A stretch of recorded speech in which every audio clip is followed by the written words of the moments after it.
La expansión del crimen organizado ecuatoriano no se detuvo en sus fronteras. 29 de septiembre de 2025. En una finca de Llano Grande, en zona rural de Río Negro, Antioquia. Mientras la mayoría de los habitantes de esta zona rural, conocida por su exclusividad y tranquilidad, iniciaban su jornada, un contingente de unidades élite de la Policía Nacional de Colombia, en coordinación con la DIJÍN y la Fiscalía, con cooperación de autoridades ecuatorianas, cercaba una propiedad de lujo. El objetivo no era un actor local.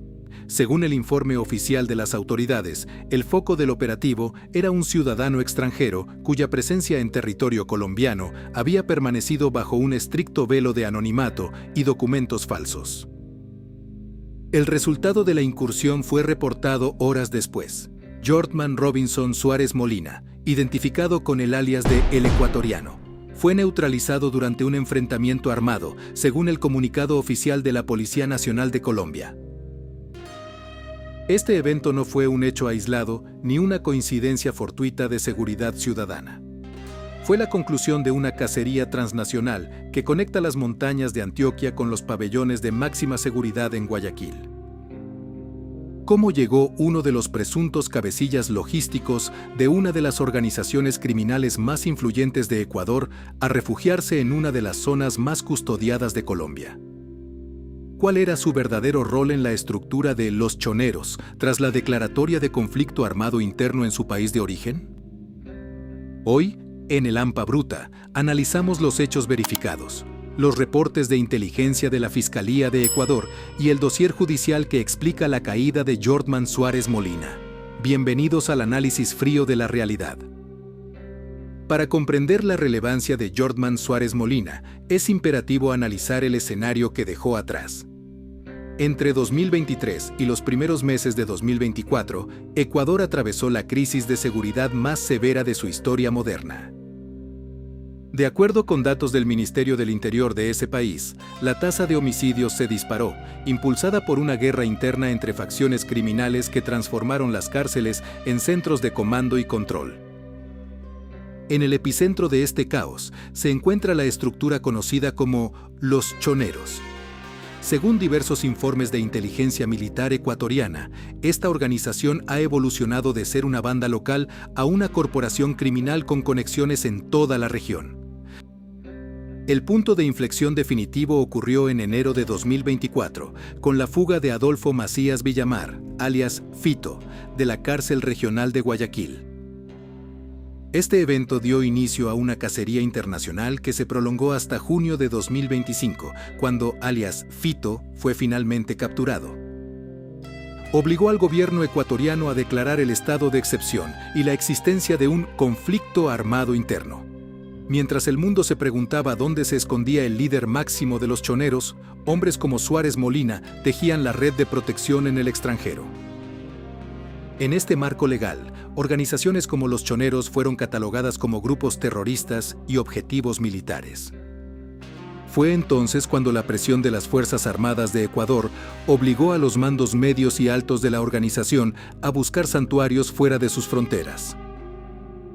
Colombia, por su cercanía geográfica y la complejidad de sus dinámicas internas, se convirtió en el destino predilecto. De acuerdo con reportes citados por medios colombianos, Suárez Molina habría ingresado a Colombia el 11 de junio de 2024, iniciando así más de un año de actividades clandestinas antes del operativo final. Jordman Suárez Molina, de acuerdo con las investigaciones públicas de la Fiscalía General de la Nación de Colombia, no era un soldado de fila. Era una pieza estratégica en el engranaje de expansión y refugio de la organización fuera de Ecuador. ¿Quién era realmente el hombre neutralizado en Río Negro? Según el dossier compartido entre la Policía de Ecuador y la DIJÍN de Colombia, Jordman Robinson Suárez Molina ostentaba un perfil de invisible. A diferencia de otros líderes criminales que optan por la ostentación pública, Suárez Molina se especializaba en la gestión logística y financiera. Diversas fuentes de inteligencia lo señalan como uno de los hombres de confianza de la cúpula de Los Choneros, específicamente vinculado a la facción que responde a alias Fito. Su rol principal consistía en coordinar rutas de movilidad y asegurar el flujo de recursos para mantener a los cuadros directivos de la organización en la clandestinidad. Informes de la prensa investigativa en Ecuador, citando fuentes judiciales, sugieren que el ecuatoriano tenía la capacidad de gestionar identidades falsas y establecer redes de apoyo en países vecinos. No se trataba de un sicario operativo, sino de un facilitador de alto nivel. Su importancia estratégica radicaba en su capacidad para pasar desapercibido en entornos de clase alta, utilizando una fachada de empresario o comerciante para mimetizarse en sectores exclusivos como los de Antioquia. El municipio de Río Negro y el sector de Llano Grande son conocidos por ser el hogar de empresarios, deportistas de élite y figuras públicas. Es una zona de alta valorización donde la privacidad es el activo más preciado. Esta característica, paradójicamente, la hace atractiva para figuras del crimen organizado transnacional que buscan seguridad y discreción. Según el reporte de vigilancia de las autoridades colombianas, Jordman Suárez Molina se había establecido en una finca de Llano Grande, en zona rural de Río Negro, según reportes de prensa. Allí, mantenía un perfil bajo, limitando sus salidas y utilizando vehículos de gama media-alta que no levantaran sospechas entre los vecinos. Sin embargo, el uso de tecnología de comunicación encriptada y la presencia de esquemas de seguridad discretos pero permanentes fueron las señales que alertaron a los analistas de inteligencia. El contraste es absoluto. Mientras en las calles de Guayaquil o Manta, la violencia se manifestaba de forma explícita con actos de violencia de alto impacto y enfrentamientos en zonas urbanas, uno de sus presuntos gestores disfrutaba del clima templado y la arquitectura colonial de la montaña antioqueña. Colombia ya no era solo un aliado comercial o una ruta de tránsito. Para Suárez Molina era una plataforma logística de descanso y reorganización. La ubicación de Suárez Molina no fue producto del azar. Fue el resultado de un intercambio de información técnica bajo acuerdos de cooperación binacional. La Policía Nacional de Colombia, a través de sus unidades de inteligencia, comenzó a rastrear movimientos sospechosos de ciudadanos ecuatorianos que ingresaban al país por pasos no autorizados o con documentos de identidad que presentaban inconsistencias en las bases de datos migratorias. De acuerdo con fuentes cercanas al proceso investigativo, se aplicaron técnicas de seguimiento pasivo y análisis de señales. Se identificó que el sujeto conocido como el ecuatoriano estaba utilizando una identidad suplantada, lo que constituye un delito de falsedad en documento público en Colombia. La investigación de la DIJÍN determinó que Suárez Molina no solo se escondía, sino que posiblemente servía como puente para facilitar la llegada de otros miembros de la estructura de los choneros a territorio colombiano. La vigilancia se intensificó durante semanas, mapeando sus rutinas, sus contactos locales y las vulnerabilidades de la propiedad en Río Negro. Llegamos al evento del 29 de septiembre de 2025. La orden de operación fue clara: captura y aseguramiento. Sin embargo, la doctrina de seguridad establece que, ante una resistencia armada, las fuerzas del Estado deben actuar bajo los principios de necesidad y proporcionalidad. Según el acta policial del operativo, al percatarse de la presencia de las unidades tácticas en el perímetro de la finca, se produjo un intercambio de disparos. Las autoridades reportaron que Jordman Robinson Suárez Molina opuso resistencia utilizando armas de fuego, lo que desencadenó la respuesta de los uniformados. En el lugar de los hechos, Suárez Molina fue neutralizado. Los servicios de emergencia que llegaron al sitio confirmaron que el individuo presentaba heridas incompatibles con la vida. En la propiedad, de acuerdo con los registros públicos de la Fiscalía General de la Nación, se incautaron elementos de comunicación, documentos de identidad falsos y otros elementos materiales probatorios que confirmaban su vínculo con organizaciones transnacionales. Es fundamental notar que, tras el operativo, la Policía Nacional de Colombia enfatizó que este golpe afectaba directamente la capacidad de los choneros para establecer nodos logísticos en el departamento de Antioquia. La neutralización de El Ecuatoriano enviaba un mensaje de que las zonas de confort para el crimen organizado regional estaban bajo vigilancia constante. La neutralización de El Ecuatoriano, en septiembre de 2025, se produjo 3 meses después de la captura de alias Fito, ocurrida el 25 de junio de 2025 en Manta. Tras la detención del líder máximo de los choneros, las autoridades intensificaron los operativos contra su red logística internacional.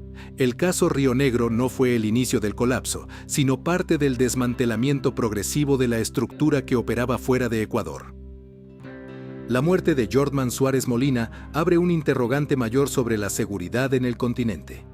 ¿Es Colombia el nuevo refugio predilecto para las bandas criminales que huyen de la mano dura en Ecuador o El Salvador? Analistas de seguridad consultados por medios como El Tiempo y Semana sugieren que la fragmentación de las grandes organizaciones criminales está generando un fenómeno de diáspora delictiva. Al verse presionados en sus centros de poder originales, los mandos medios buscan insertarse en mercados criminales ya establecidos en Colombia, ofreciendo servicios de outsourcing logístico o lavando activos en el sector inmobiliario de lujo. Desde una perspectiva judicial, el caso de Suárez Molina demuestra la efectividad de la cooperación binacional, pero también subraya la porosidad de las fronteras y la facilidad con la que se pueden corromper o burlar los controles migratorios iniciales mediante el uso de documentos falsos. No se trata solo de un hombre menos en una estructura. Se trata del desmantelamiento de un método operativo que buscaba mimetizar el crimen transnacional en la cotidianidad de las élites locales.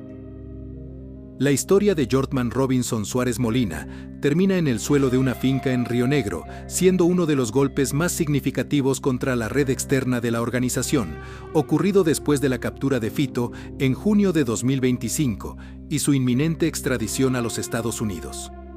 Su caída no fue una escena de ficción, sino el resultado de un proceso táctico que desmanteló los santuarios de lujo de los choneros fuera de Ecuador. En el hampa bruta, nos alejamos de la glorificación. Los hechos nos muestran que el crimen organizado, sin importar cuánto lujo intente comprar o cuántas fronteras logre cruzar, siempre deja un rastro técnico que las autoridades terminan por seguir. La neutralización de alias El Ecuatoriano es un capítulo más en la larga historia de la lucha contra las estructuras criminales de alto nivel y sus redes de apoyo. En un escenario donde las fronteras físicas pierden relevancia frente a las redes financieras y logísticas, el caso Río Negro demuestra que el crimen organizado ya no es un fenómeno local. Es una estructura móvil, adaptable y transnacional. ¿Qué piensas tú sobre la presencia de cabecillas extranjeros en zonas exclusivas de Colombia? ¿Es esto una falla de los sistemas migratorios o una muestra de la capacidad infinita del crimen organizado para adaptarse? Os leo en los comentarios. No olvides suscribirte y activar la campana si valoras este análisis basado en el rigor y la veracidad documental. Gracias por llegar hasta el final. Esto ha sido un expediente más de El Hampa Bruta. Nos vemos en el próximo análisis. Y como siempre decimos, hasta entonces.